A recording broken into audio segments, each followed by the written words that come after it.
Hey guys, welcome back to my channel for the weekly Newcastle update. I'm clearly on the go this morning. I'm actually at a shoot. I've got a quick break, so I'm not bringing you this video from the comforts of my home like I normally do. Right, today I'm going to cover that 2-0 win at Selhurst Park. It really was Joelinton's night to shine. Can't wait to talk about it. Then I'm going to talk through the reports this week on our January transfer activity, because I also need to talk about how Brexit will affect our decisions in the transfer window. Ordinarily, I'd end on a match preview, but obviously our game against Aston Villa has been postponed due to the COVID outbreak at Newcastle United.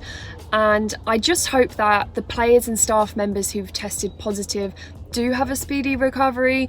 I sadly had a family member pass away from the virus, and I know it seems like many players in the world of football right now are testing positive, but I just hope we're not desensitized to it in any way, because the virus is still just as deadly and serious as it was a few months ago.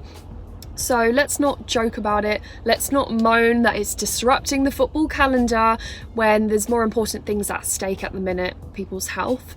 Hopefully this match postponement will just set the precedent for any other outbreaks across the league.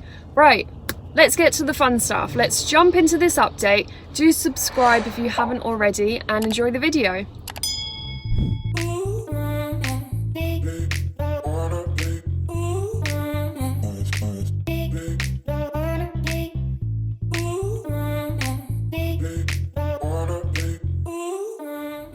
So first up, let's talk about the Crystal Palace result. Decent display and a really important 2-0 win for us. I wasn't too optimistic going into it, so a pleasant surprise coming away with 3 points. For around 85 minutes, I'll admit, I wasn't convinced that we had the composure in front of goal to find the back of the net. Possession, it was pretty balanced overall. Crystal Palace made over 100 more passes than us actually, but we made 7 shots on target. They only managed 3 shots on target. Joelinton, he looked lively from the get-go. He had a couple of decent chances actually, frustratingly decent chances in the first half, but we did lack conviction. It wasn't until the last 10 minutes when things really heated up. Fernandez made a really strong block. Crystal Palace were testing us, but then in the 88th minute, Joelinton just linked up perfectly with Callum Wilson and we finally got off the mark. Then we hit them on the counter a few minutes later. Callum Wilson supporting Joelinton in the run-up to the second goal. It just sealed the deal. I was so pleased for Joelinton. I mean, after a number of chances, overall decent performance. He deserved to get on the score sheet and I'm just delighted that he did. Once again, top performance from Karl Darlow. Just as much as Joelinton deserved a goal, Karl Darlow deserved that clean sheet. Crucial stops, once again. I guess I wouldn't rate any of our players lower than 6 or 7 out of 10. We saw what we've been yearning for weeks.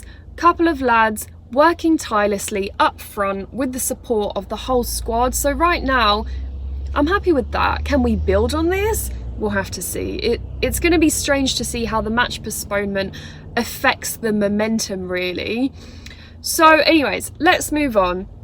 On Tuesday, the FA announced the new rules for the signing of players from EU countries as a result of Brexit. Now, this is going to be reinforced in January, right around the corner, and the guidelines are kind of complex. I might do a separate video just on how exactly they'll redefine the way the club approaches all future business, but for today I'll just focus on a couple of clauses that have caught my eye. First being, Premier League clubs will be restricted to 3 overseas signings under the age of 21 and only 6 foreign players per season in total. So naturally, I'd assume there'll be somewhat of a demand for domestic players. Now, there have been some stories this week surrounding British players that Newcastle have their eye on ahead of the January transfer window. Man United defender Brandon Williams, that's a name that's popped up quite a lot this week, and he'll be available on loan from January. He's pretty young, he's only 20 years old. He can play in either fullback position.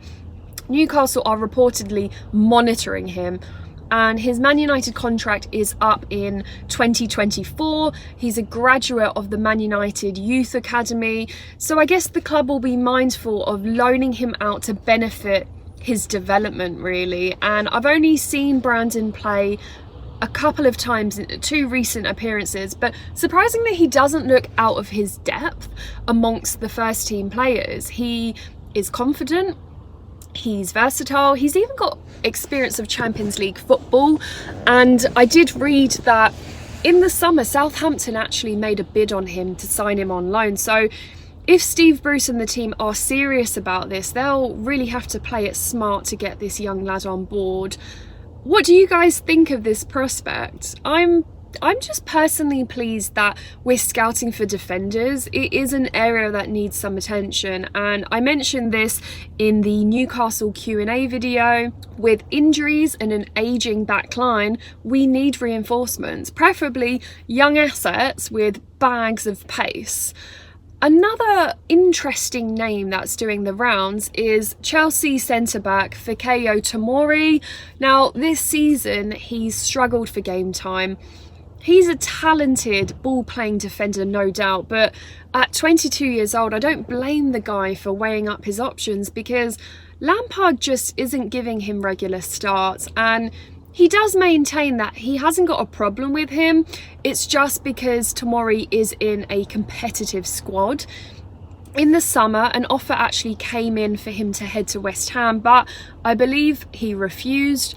Presumably, you know, in the hopes that he'll get game time eventually at Chelsea. But now as it stands, he'll be available in January, and Newcastle would be an appealing option because, firstly, he would definitely get regular starts, the starts that he's been deprived of. He's 22 years old. It's a crucial, pivotal phase of his development, and these decisions can make or break a professional player's career. We've seen in the past these young lads sitting on the sidelines, you know, and in some cases they're going stale. Personally, I'd be keen to explore the option of getting him on Tyneside. Like I said in my last video, I feel like we've got a number of defenders whose contracts are up next June. Sadly, most of them are injury prone. Fabian Schär, Kieran Clark, Fede Fernandez. Jamal Lascelles is obviously a mainstay, but we are an ageing squad. If we get Tomori and he happens to impress us, it could be a good investment for the future when we have contracts expiring in the matter of a few months. So, what do you guys think? Comment below. Lastly, let's talk about another name that's come up in our January transfer speculation, Ivan Toney. What a guy. He was with us for 3 years, obviously, and unfortunately, it was a wasted spell, really, because he spent most of his time on loan at several clubs. I was reporting for BT Sport at a Peterborough game, watched him live. I was like, oh my word, the legs on this guy. He's a talented striker.